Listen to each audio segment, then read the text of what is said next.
We are live. UFC 322 breakdown presented by DraftKings is here. John Anik alongside DraftKings Socials Tanner Kern, who, by the way, has been absolutely crushing it. I've been watching all your stuff. Crushing it almost as much as that beautiful DraftKings green logo on your left shoulder, I believe it is. It's good to see you, my man. It's good to see you too, man. So in this era of content over video where you and I, unfortunately, are not in the same room, right? For me, it works out because I'm 5'9", but for you, up in the trees, people have no idea. You could be 5'4", height challenged, or you could be a foot taller, 6'4". So it doesn't work out for you. It works out for me. You look pretty tall on here. Right, taller than, they tell you that, like, I get a physical the other day. They're like, how tall are you? It's like, well, when you get a driver's license, how tall are you? Well, it's like, I'm 5'8" probably, but I'm going to tell you 5'9" for sure, Anyway, it's great to have everybody with us. This is a monster pay-per-view. UFC 322 coming up at Madison Square Garden, even for a Boston guy. I mean, this is as big as it gets. It's the Mecca. And we've got a massive championship doubleheader, and we're going to break it all down for you today from a betting perspective. And let us dive right in to this main event. The incumbent now, the undisputed UFC welterweight champion is Jack Della Maddalena. And Tanner, this man lost his first two pro fights in a span of 10 weeks in 2016. He hasn't lost since. Perfect in the octagon. He's become the standard upon which all welterweights will now be judged. And in his first title defense, he is a plus 210 underdog against the vaunted Islam Makhachev, moving up from 155 pounds to try to become a double champ.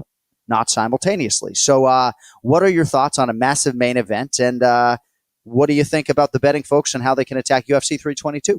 Well, nobody in their right mind is taking Jack Della Maddalena over Islam Makhachev, but I am not in my right mind, John. I'm going with JDM on the money line here. So much value in this fight when you look at JDM. 11% the handle and 17% of the bets are on him to win, which is kind of crazy because all he has done is win in the UFC. He's won big fights consistently.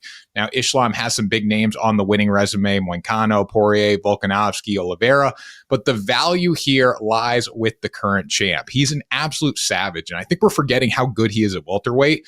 It's going to be an adjustment for Islam moving up, and JDM doesn't have to worry about that in the new weight class, which is one reason to lean towards the champion. Also, an exceptional striker known for the knockout power.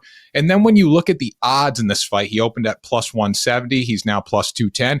You're getting a lot of value there. So I just think for the fact of the matter is he consistently wins. Islam, on the other side, also consistently wins. So that's going to be a little difficult there. 13 of his 28 professional fights have been won by submission. So JDM needs to be careful. I think he needs to keep this fight standing. If he does that, his striking and knockout power can definitely take him over the top here. Again, I love the value. He had similar odds against Bilal Muhammad in his last fight. Found a way to win that one. I think we're going to see a similar result here once again.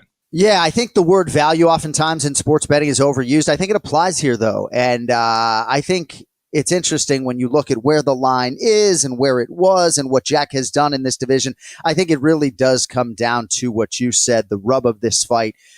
Islam Makhachev knows his way around a submission, and Bilal Muhammad, who is my dear friend, is not necessarily this vaunted submission artist. So if it does go there, there's just a lot of tricks of the trade and nuances to Islam's game on the ground. It'll be fascinating if it goes there. Della Maddalena can scramble with the best of them, but we got a great main event at UFC 322.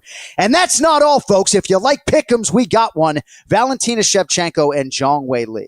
So say what you want in totality about the women's game, but I'm telling you, this is one of the biggest and best fights that we could possibly put together. It truly is. It is a super fight of the highest order, and this just had to happen for Zhang Weili to move up to flyweight and challenge her relative greatness against Valentina Shevchenko, who has more than found the second wind. Looked phenomenal against Manon Fior, minus 115 for Shevchenko, minus 105 for Zhang Weili. There's no curbing my enthusiasm for this co-main event. Tanner Kern, what do you have for us on the co-main event at UFC 322? I'm really excited about this fight because we just don't know what's going to happen. It can go a variety of ways, but I'm going to take Shevchenko on the money line here. We're seeing really good two-way action on the tickets for this fight, and it makes sense based on the odds, basically a pick'em. Shevchenko comes in as the slight favorite in this one, but only getting 38% of the handle. Zhang Weili is getting 62% of the handle on 51% of the bet. So that can indicate some sharp money coming in on the challenger here. These two fighters are very similar. They both have the Muay Thai background. They can win in multiple ways, strong chins, can also also survive on the ground if the fight goes there. But I have to start looking at the decision props when I look at these two fighters overall. 4 of Shevchenko's past 5 fights have gone the distance. Zhang Weili's past 3 have also gone the distance. So I think this is one where we're going to see a long, sustained fight. And I do lean towards Shevchenko because I think she can keep distance with the leg kicks. Now, if the fight gets tight and Zhang Weili gets in the clinch, it could be a long night for Shevchenko because I do think she has the edge there. But I'm going to hope that Shevchenko can keep the distance on the feet. And I do think this one ultimately goes 5 rounds here and she pulls out a decision win. Yeah, I'm so glad that I don't have to give an opinion on that because I really don't know who's going to win. But every time we bring up Zhang Weili, I do have to provide this kicker. There was a time when Daniel Cormier was suggestive, you've heard me say this before, that Zhang Weili is the greatest athlete in the world, man or woman, right? And I think I and others scoffed, and I am much closer to that argument now than I was before. And we just saw Shohei Ohtani's greatness. We see a lot of day-to-day greatness from athletes in all walks of life and sports. But I think we might see and hear from Zhang Weili's athleticism come next Saturday night. All right, DraftKings Sportsbook is the official sports betting partner of UFC. And right now, new customers can bet $5 and get $300 in bonus bets. If your bet wins, download the app now and use code TKO when you sign up. The crown is yours. All right, so UFC 322, I voiced the pay-per-view not long ago, and it's absolutely loaded. How about Leon Edwards against Carlos Prates, welterweight title eliminator of sorts for the former champ against the nightmare Carlos Prates. Bo Nickel against the world-class jiu-jitsu player Rodolfo Vieira. Sean Brady, Michael Morales, certifiable welterweight eliminator. Sean Brady is the rightful number 1 contender in the eyes of many. A rematch between Aaron Blanchfield and Tracy Cortez. Perhaps you want to wet your beak with that. But for Tanner, we need a dog of the night. So, sir, the floor is yours. This card is loaded. There's a lot of good underdogs to pick from, but I'm going to take Leon Edwards on the money line here against Carlos Prates. Wow. Edwards riding that 2-fight losing streak heading into this matchup, and I love that. The desperation factor should be huge here, and I think the octagon IQ, the experience, that's going to play dividends in this fight. When you look at Edwards, he's faced some of the most well-known fighters in the UFC, Bilal Muhammad, Colby Covington, Kamaru Usman, Nate Diaz. The list goes on and on, so he has that experience that should take him over the top here, and he can adapt to anything mid-fight that he's going to get from Prates. That's the biggest reason to take him, and avoiding that 3-fight losing streak should be another thing that keeps him going in this fight when things get hard. He needs to avoid that early danger. Prates is a striker. He's going to come out and just search for those early knockouts, and he may be able to get one, but Leon Edwards, luckily, has never been finished by knockout in his career, so that's another thing going for him in this fight. 17 of Prates' 22 wins have come by knockout. He's finished his last 11 wins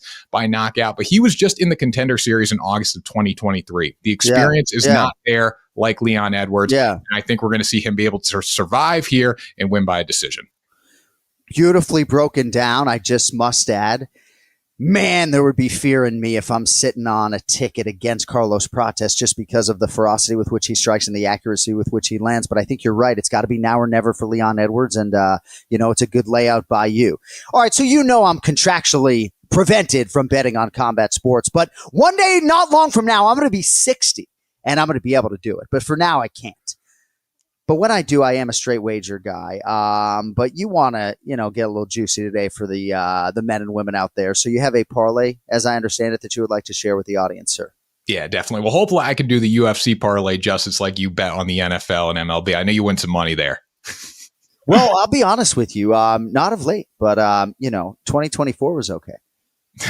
Definitely. So I will take Beneil Dariush on the money line, Sean Brady on the money line, and then the fight to go the distance in Zhang Weili versus Shevchenko there. When I look at Benny, should have plenty of confidence coming into this fight after beating Renato Moicano. That was a do or die fight for him. He needed to win that, coming off a pretty hefty losing streak there. He's been in wars and he has an excellent fight IQ. And I think the experience here is going to take him over the top against Benoit Saint Denis. He can strike, he can grapple. He's just very scrappy overall. So I think a mistake by Saint Denis takes him over the top in this one. Then I look at Sean Brady here and Michael Morales. Both guys are absolute dogs. This has fight of the night potential. Both guys just beat Gilbert Burns pretty recently. And Morales is the knockout artist here. 13 of his 18 wins have come by knockout. But the grappling, I think, takes Sean Brady over the top here. If he can get this fight on the ground, has a really good chance to get it done there. And you're getting a good price for him on the money line. Yep. Finish it off, Zhang Wei Li and Valentina Shevchenko should stay upright, as I was saying before, if Shevchenko can keep the distance with the leg kicks. And ultimately, I do like this one just to go the distance because these two fighters are absolute dogs. They're scrappy, and I think they're going to be able to survive. All right, that is the crown is yours prop parlay. Beneil Dariush on the money line, Sean Brady on the money line, and the title fight between Zhang Wei Li and Valentina Shevchenko to go the distance. Also, don't forget 30% winning method profit boost on DraftKings for UFC 322. All right, favorite segment alert for me, cash on the canvas, one bet or parlay for the main card. If people listen to nothing else you say today, money where your mouth is, what would that bet be and why?